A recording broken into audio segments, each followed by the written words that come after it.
તો અમેરિકાના કેટલા એરક્રાફ્ટ તબાહ થયા છે તે પણ એલઈડીના માધ્યમથી સમજીએ કે આ યુદ્ધમાં અમેરિકાને પણ કેટલો ઝટકો લાગ્યો છે। જો એરક્રાફ્ટની વાત કરીએ તો વન F-35 કે જેની કિંમત $110 મિલિયનની જે કિંમત છે તે છે વન F-35 કે જે આ એરક્રાફ્ટ જે છે તે આ મહાયુદ્ધમાં તબાહ થયું છે।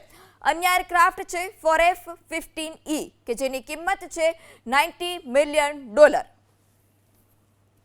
ત્યારબાદનું એરક્રાફ્ટ છે 1A-10 કે જેની કિંમત છે $18.8 મિલિયન તેની કિંમત છે। અન્ય એરક્રાફ્ટ 1E-3 કે જેની કિંમત $700 મિલિયન થાય છે। અમેરિકાને પણ વ્યાપક નુકસાન છે મહાયુદ્ધમાં। અન્ય એરક્રાફ્ટ 5KC-135 કે જેની કિંમત $40 મિલિયન છે। 3 હેલિકોપ્ટર પણ તબાહ થયા છે આ મહાયુદ્ધમાં કે જેની કિંમત $20 મિલિયન છે। 3 હેલિકોપ્ટરની કિંમત। અન્ય ડ્રોન પણ જે છે તે તબાહ થયા છે કે જેની ડ્રોન જે છે તે 17 MQ-9 રીપર ડ્રોન છે અને એ ડ્રોનની કિંમત $30 મિલિયન છે।